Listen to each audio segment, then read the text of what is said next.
ఉత్తరాంధ్రలో అత్యంత వైభవంగా జరిగే గిరి ప్రదక్షిణ మహోత్సవ ఏర్పాట్లలో రాష్ట్ర ప్రభుత్వంతో పాటుగా దేవాదాయ ధర్మాదాయ శాఖ తీవ్ర వైఫల్యం చెందిందంటూ కూడా హిందూ ధార్మిక సంఘాలు పెద్ద ఎత్తున మండిపడుతున్నటువంటి పరిస్థితి. మరొక వైపు 32 కిలోమీటర్ల గిరి ప్రదక్షిణకు ఏదైతే దేవాదాయ ధర్మాదాయ శాఖ కేటాయించినటువంటి నిధులు ఎటు వెళ్ళాయి, దాంతో పాటుగానే వైదిక ధర్మాలకి వ్యతిరేకంగా 6 చోట్ల స్వామివారి ప్రతిరూపాలు పెట్టడంపై అయితే మాత్రం తీవ్రంగా ఖండిస్తున్నటువంటి పరిస్థితి అయితే కనిపిస్తా ఉంది.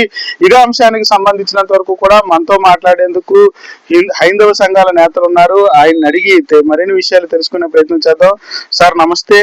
గిరి ప్రదక్షిణ మహోత్సవం అంటే ఉత్తరాంధ్ర జిల్లాల్లో చాలా అద్భుతంగా జరిగేటటువంటి పరిస్థితి. ఒక ఉత్తరాంధ్ర ప్రజలే కాకుండా దేశ విదేశాల నుంచి కూడా వచ్చేటటువంటి సిచ్యువేషన్. ఆ రోజు చూసాం, చాలా పెద్ద క్రౌడ్ వచ్చినటువంటి సిచ్యువేషన్. ఆ క్రౌడ్ ఇంత వస్తుందని ఊహించలేదంటారా? ప్రభుత్వం కానీ, దేవాదాయ ధర్మాదాయ శాఖ కానీ అన్ని శాఖలు కలవడిగా వచ్చినటువంటి నేపథ్యం, పెద్ద ఎత్తున ట్రాఫిక్ జాము, ఎవరైతే గిరి ప్రదక్షిణ చేసినటువంటి భక్తులు కూడా తీవ్ర ఇక్కట్లు ఎదుర్కొంటున్నటువంటి సిచ్యువేషన్ చూసాం. అసలు ఇది వైఫల్యానికి ప్రధాన కారణం ఏంటంటారు? దేవాదాయ ధర్మాదాయ శాఖ లోపం అంటారా, ప్రభుత్వ వైఫల్యం అంటారా, ఏమంటారు సార్? అయ్యా, ప్రతిసారి చందనోత్సవం ఎంత ఆర్భాటంగా ఎంత చక్కగా జరుగుతుందో అలాగనే గిరి ప్రదక్షిణ ఒకటి అంతే ఇంపార్టెన్స్ ఇచ్చి భక్తులు గిరి ప్రదక్షిణకి వస్తారు. మరి ఇటువంటప్పుడు ఎంతమంది భక్తులు వస్తారు అనేది మొదటే అంచనా వేసుకోవాలి. దానికి తగ్గ ఏర్పాట్లు ఏం చేస్తున్నాము అనేది ట్రస్ట్ బోర్డు చైర్మన్ గారితో, ట్రస్ట్ బోర్డుతో ఒకసారి మాట్లాడాలి. వీటి తాలూకా అంచనాలు ఎంతవరకు ఉన్నాయో ఆ తాలూకా వాటికి పర్మిషన్ తీసుకోవాల్సినటువంటి బాధ్యత కూడా ఈవో గారి మీద ఉంది. వాళ్ళు ఏం చేస్తున్నారు అనేది ధార్మిక సంస్థల ప్రతినిధులతో కూడా ఈవో గారు మిగతా వాళ్ళు మాట్లాడవలసి ఉన్నది. ఇది చాలా పెద్ద ఉత్సవం, లక్షల మీద వచ్చేటువంటి ఉత్సవం. అసలు దీనికి ఎంత ఖర్చు పెట్టారు? ఈ నోట ఆ నోట వినికిడిది ఏమంటుంది అంటే 10 నుంచి 11 కోట్ల రూపాయలు ఖర్చు పెట్టారు. అసలు ఏం చేశారు? ఇన్ని కోట్ల రూపాయలు ఖర్చు పెట్టి ఏం చేశారు? ఎక్కడ ఖర్చు పెట్టారు? దీనికి ఏమైనా బడ్జెట్ శాంక్షన్ ఏమైనా ట్రస్ట్ బోర్డు దగ్గర నుంచి తీసుకున్నారా? మరి ఈ ట్రస్ట్ బోర్డు అయినా కనీసం ఈవో గారిని అడిగిందా? ఎందుకు ఇంత ఖర్చు అయింది, ఏం ఖర్చు అవుతోంది అని. ఈ ట్రస్ట్ బోర్డు మెంబర్లు కూడా రాజకీయ నాయకులకి జై కొట్టేటువంటి వాళ్ళని మాత్రమే ట్రస్ట్ బోర్డుకి వేసుకుంటే ఇలాగే ఉంటాయి పరిపాలనా యంత్రాంగం. 2, దేవాలయాలకి మంచి అవగాహన ఉండేటువంటి వాళ్ళు వెయ్యాలి దేవాలయ పరిపాలనలోనే. అటువంటిది ఎక్కడి నుంచో రెవెన్యూ సెక్షన్ నుంచి తీసుకొని వచ్చి దేవాలయానికి ఈవోగా వేస్తే వీళ్ళకి దేవాలయ పరిపాలన ఎలా చేయాలో కూడా తెలియదు. 1 సంవత్సరం కాలం పాటు డెప్యుటేషన్ మీద వేస్తారు. ఈ సంవత్సరం ఈయన వెళ్ళిపోతారు, వచ్చే సంవత్సరం మరొక డిఆర్ఓ గారు వస్తారు, మళ్ళీ ఆయన ఇదే తంతు. అసలు ధార్మిక సంస్థల ప్రతినిధులతో మాట్లాడడానికి వీళ్ళకి ఏమిటి ఇబ్బంది? ఏమైనా మేము డబ్బులు అడిగామా? మేము ప్రతి సంవత్సరం గత 45 సంవత్సరాల నుంచి నేను ఇక్కడ చూస్తున్నాను చందనోత్సవం ఎలా జరుగుతోంది, ఏ ఉత్సవాలు ఎలా జరుగుతున్నాయి, ఏ ఉత్సవాలకి ఎంతమంది జనాలు వస్తూ ఉంటారు, ఏ ఏర్పాట్లు చేస్తే ఇబ్బంది లేకుండా ఉంటుంది అనేది. ఇబ్బంది లేకుండా చేసామో ఎక్కడ అని అంటున్నారు. మరి ట్రాఫిక్ జామ్లు ఎందుకు అవుతున్నాయి?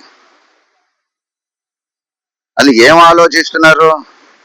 ఏ టైంలో ఎక్కువగా జనాలు వస్తారు అనేది ఎక్స్పెక్ట్ చేస్తున్నారు. ఆ టైంకి అక్కడ ఎందుకు ఆ ఏర్పాట్లు చూసుకోలేకపోతున్నారు? ఇది కేవలం పూర్తిగా దేవాదాయ శాఖ వైఫల్యము అని నేను చెప్తున్నాను. ఏం చేతానంటే అనుభవం లేనటువంటి కార్యనిర్వహణ అధికారులను పెట్టినప్పుడు ఇలాగే ఉంటుంది. 11 కోట్ల రూపాయలు ఖర్చు పెట్టారంటున్నారు. ఏం చేశారు?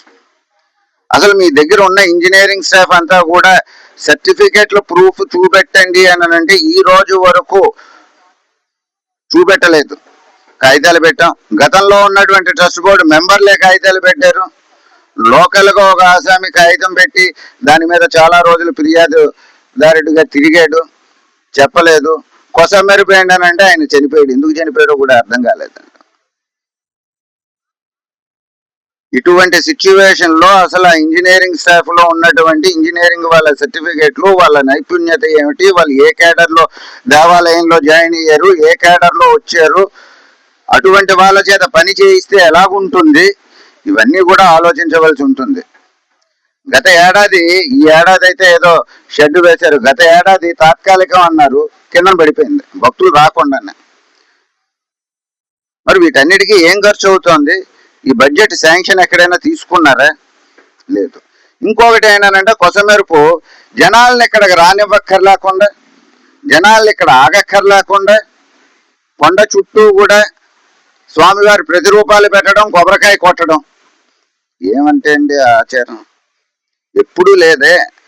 ఎప్పుడూ కూడా స్వామివారి తొలిమెట్టు దగ్గరికి వచ్చి కొబ్బరికాయలు కొట్టాలి, ఇక్కడి నుంచి ప్రదక్షిణ చేయాలి. ఎందుకు అని అంటే కొన్ని వందల ఏళ్ల నుంచి కూడా వస్తున్నటువంటి ఆనవాయితీ పద్ధతి ఏంటంటే స్వామివారు కిందకి ఏ ఉత్సవాలకి తీసుకొని వచ్చినా అదే మెట్లతో అంటే రావడం, అదే మెట్లతో అంటే కొండ మీదకి తీసుకుని వెళ్ళడం జరుగుతుంది స్వామివారిని. అది సింహద్వారం.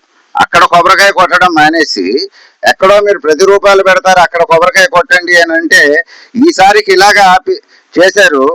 ఇది ఒక 2 సంవత్సరాలు 3 సంవత్సరాలు రన్ అయ్యాక ఏ ఊరికి ఆ ఊరు స్వామివారి ప్రతిరూపమును కొండ ప్రతిరూపం పట్టుకొని వచ్చి పెట్టేస్తాం, అక్కడ ప్రదక్షిణ చేసి కొబ్బరికాయ కొట్టేయండి, దేవస్థానానికి 1 లక్ష రూపాయలు ఇవ్వండి, ఆ ఊరికి వెళ్ళి రావడానికి 2 లక్షల రూపాయలు బిల్లు పెడతాం అంటారు దేవాదాయ శాఖ. ఇవి ఏవి కూడా భక్తుల ముందరికి సరైనటువంటి పద్ధతిలో తీసుకురాకుండా, అవగాహన ఉండేటువంటి వాళ్ళని అడగకుండా, ధార్మిక శక్తులు ఏవైతే ఉన్నాయో వాళ్ళ ప్రతినిధుల్ని పిలవకుండా, ప్రతి నెల భక్తులతోని ధార్మిక సంస్థల ప్రతినిధులతోని మీటింగ్ పెట్టవలసినటువంటి బాధ్యత ఈవో గారి మీద ఉంది. ఎప్పుడైనా పెట్టారేమో అడగండి. లేదు. ఎందుకు పెట్టడం లేదు అంటే మీ లోపాలన్నీ పైన అడుగుతామనా? అడిగేవాడిని పిలవరా? ఇది ఎక్కడైనా న్యాయం ఉందా? సో ఇవన్నీ కూడా లోపాలే పూర్తిగా. ఈసారి ఒక మాట, ఇక్కడ ప్రధానంగా మీరు అన్నట్టు రెవెన్యూ డిపార్ట్మెంట్ ని ఈవో తీసుకురావడం, 1 year తర్వాత పంపించేటువంటి ఇప్పుడు వచ్చేటటువంటి ఏదైతే చందనోత్సవం కానీ గిరి ప్రదక్షిణకు కానీ ఏదైతే కేటాయించినటువంటి బడ్జెట్ ఏదైతే ఉందో అది ఎవరికి తెలియకుండా ఉండే విధంగా ఈవో ట్రాన్స్ఫర్ చేశారంటారు. అయ్యి ఉండొచ్చునండి, చెప్పేటండదు, రెస్పాన్సిబిలిటీ ఉండదు కదా. 1 year ఆయన డెప్యుటేషన్ మీద వస్తారు, వచ్చి ఇక్కడ కూర్చుంటారు. ఆయన డ్యూటీ అయిపోగానే ఆయన రిలీవింగ్ ఆర్డర్ పట్టుకొని ఇంకోళ్ళు ఎవరు వస్తే వాళ్ళకి ఛార్జ్ హ్యాండ్ ఓవర్ చేసి వెళ్ళిపోతారు. తెలుస్తుంది, లెక్క చెప్పవలసిన అవసరం లేదు. పాత ఈవో గారు సంతకం పెట్టారంటే చూడాలండి, అది ఎందుకు ఖర్చు పెట్టారు అని అంటే లేదు. ఆడిటింగ్ ఉన్నదా అని అంటే ఏం ఆడిటింగ్ జరుగుతుందో తెలియదు. కొండ మీద ఫుట్ ఓవర్ బ్రిడ్జ్ వేసారంటే అన్నదానం నుంచి బస్ స్టాప్ లోకి భక్తులు రావడానికి చందనేతరకి వాళ్ళు ఎంత ఖర్చు అయ్యి ఉంటుంది ఫుట్ ఓవర్ బ్రిడ్జ్కి? అది ఎప్పుడైనా అకౌంట్ ఫర్ చేశారా? భక్తుల ముందర పెట్టారా? ఇప్పుడు వేసిన షెడ్కి ఎంత ఖర్చు అయ్యి ఉంటుంది? దాతలు ఇచ్చిన సొమ్మైనా, దాతలు ఈవో మొహం చూసో ఉండాలి కదా, ఈవో మొహం చూసో నా మొహం చూసో దాతలు ఇవ్వడం లేదు. దాతలు ఇస్తున్నటువంటి డబ్బులు కేవలం స్వామివారి సేవ కోసం ఇస్తున్నారు. ప్రతి భక్తుడు రూపాయి వేస్తే ఇక్కడ పనిచేసేటువంటి దేవాలయ ఎంప్లాయీస్కి కానీ లేదా ఎండోమెంట్ ఎంప్లాయీస్కి కానీ ఎండోమెంట్ అధికారులకు కానీ జీతం తీసుకుంటున్నారన్న సంగతి మర్చిపోయి ఎవరిష్టానుసారం వాళ్ళు పనిచేస్తున్నారు అనడంలో హిందూ ధార్మిక శక్తులు ఏమాత్రం నిర్మోహమాటంగా చెప్తున్నాయి. అంచేత అకౌంటబిలిటీ కావాలి, జవాబుదారీతనం ఉండాలి. జవాబుదారీతనం ఇక్కడ లోటయ్యింది. పాదనైతే వైఎస్ఆర్సీపీ అన్నారు, ఇప్పుడు వస్తేనేమో కూటమి ప్రభుత్వం అంటున్నారు. దానికి అర్థం ఏముంది? ఒక పక్క ఏమో దేవాలయం కొండ స్వరూపాన్ని మార్చేద్దామని చెప్పి 160 ఎకరాలేమో లీజుకి దీనికి ఇచ్చేశారు గూగుల్ సెంటర్కి. బాబు, దేవాలయం ఆస్తులు దేవాలయానికి భగవంతుడికి మాత్రమే ఖర్చు పెట్టాలి అనేటువంటిది రూల్ ఉంటూ ఉన్నా కూడా దేవాలయ భూములు ఎందుకు తీసుకుంటున్నారు? ఈ దేశంలో 3కి ఉన్నాయి భూములు. అందులో ఫస్ట్ గవర్నమెంట్, 2 ముస్లిమ్స్, 3 క్రిస్టియన్స్. ఈ 3కి కూడా చాలా ఎక్కువ భూములు ఉన్నాయి. వాళ్ళ భూములు ఎందుకు ముట్టుకోలేకపోతున్నారు? గవర్నమెంట్కి భూములు ఇచ్చుకోవచ్చు కదా. ముస్లిమ్స్కి భూములు ఉన్నాయి వక్ఫ్ బోర్డు, అవి ఇచ్చుకోవచ్చు కదా. క్రైస్తవులకు ఆస్తులు ఉన్నాయి భూములు, అవి ఇచ్చుకోవచ్చు కదా. కేవలం హిందువులు మాత్రమే వెర్రివెదవాల.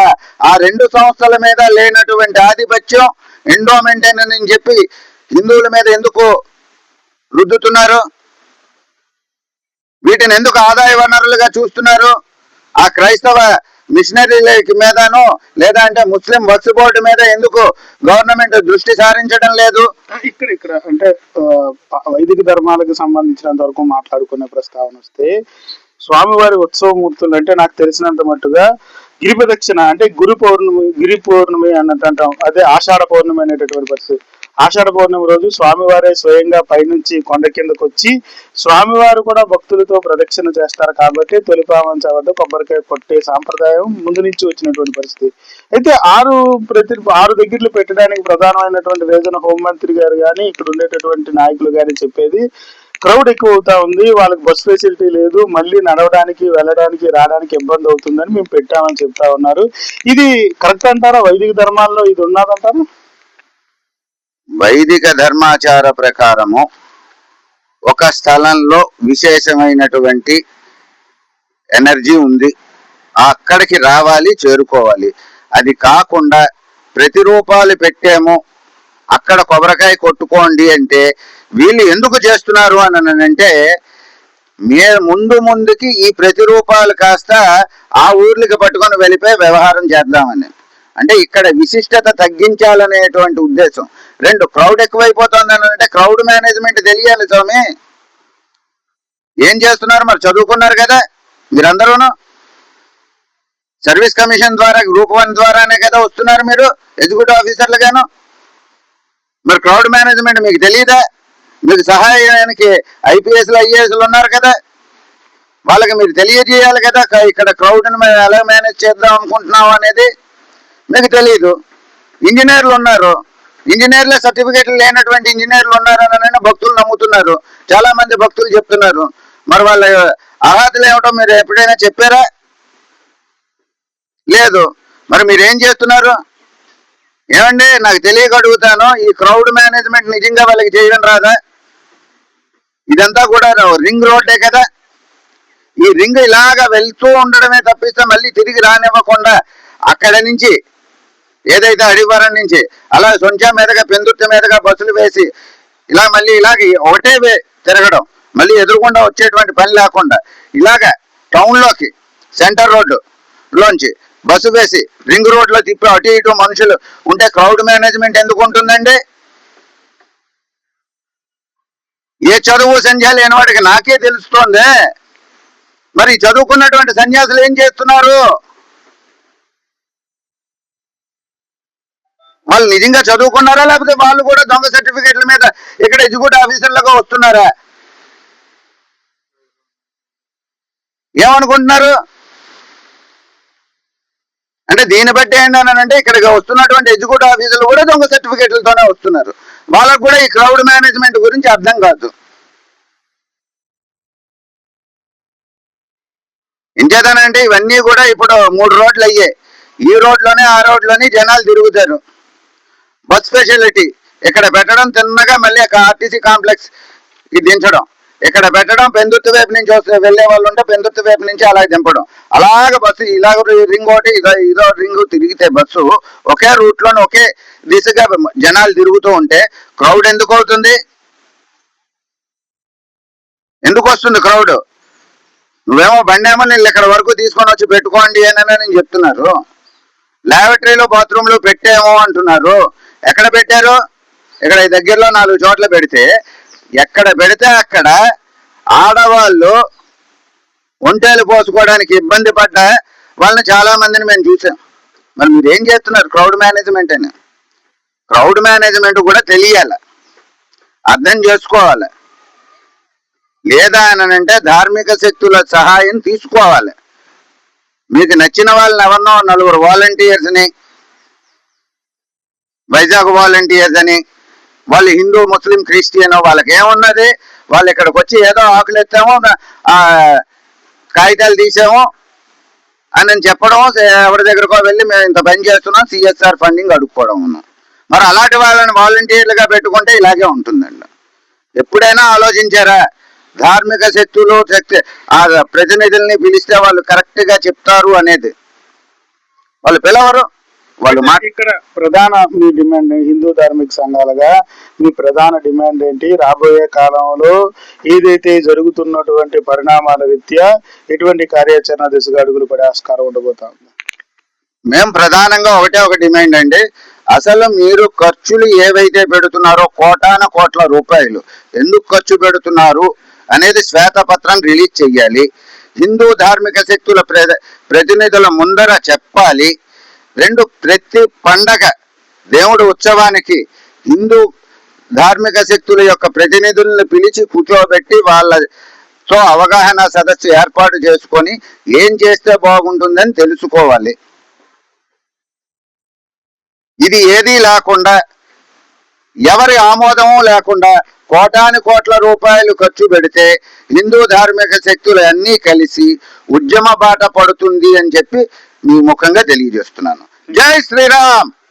చూడొచ్చు, ఏదైతే సింహాచల దేవస్థానానికి సంబంధించి అత్యంత వైభవంగా జరిగేటటువంటి ప్రధాన కార్యక్రమాలు, ఒకటి చందనోత్సవం, మరొకటి గిరి ప్రదక్షిణ. గిరి ప్రదక్షిణకు సంబంధించినంత వరకు కూడా ప్రభుత్వం ఏర్పాటు చేసినటువంటి ఏదైతే పూర్తిగా ప్రభుత్వం క్రౌడ్ వచ్చేటటువంటి పరిస్థితిని అర్థం చేసుకోవడంలో కానీ, క్రౌడ్ మేనేజ్మెంట్ లో కానీ పూర్తిగా వైఫల్యం చెందిందని, దీంతో గిరి ప్రదక్షిణకు వచ్చినటువంటి భక్తులతో పాటుగా విశాఖలో ఉండేటటువంటి సాధారణ ప్రజలు, విశాఖ మీదుగా వెళ్ళేటటువంటి ప్రజలు కూడా తీవ్ర ఇక్కట్లు ఎదుర్కొన్నటువంటి పరిస్థితి. మరీ ముఖ్యంగా ట్రాఫిక్ విభాగంలో కానీ, మరొక వైపు దేవాదాయ ధర్మాదాయ శాఖ చేసేటటువంటి ఏర్పాట్లో కూడా వైఫల్యాలు ఉన్నాయి. ఖచ్చితంగా దీనిపైన శ్వేతపత్రం విడుదల చేయాలని, మరి ముఖ్యంగా గిరి ప్రదక్షిణకు సంబంధించినంత వరకు దేవాదాయ ధర్మాదాయ శాఖ ఖర్చు పెట్టినటువంటి ప్రతి రూపాయి కూడాను శ్వేతపత్రం విడుదల చేయాల్సిందే, లేకపోతే ధార్మిక సంఘాలంతా కూడా ఉద్యమ కార్యాచరణ దిశగా అడుగులు వేస్తాయంటూ కూడాను హెచ్చరించేటటువంటి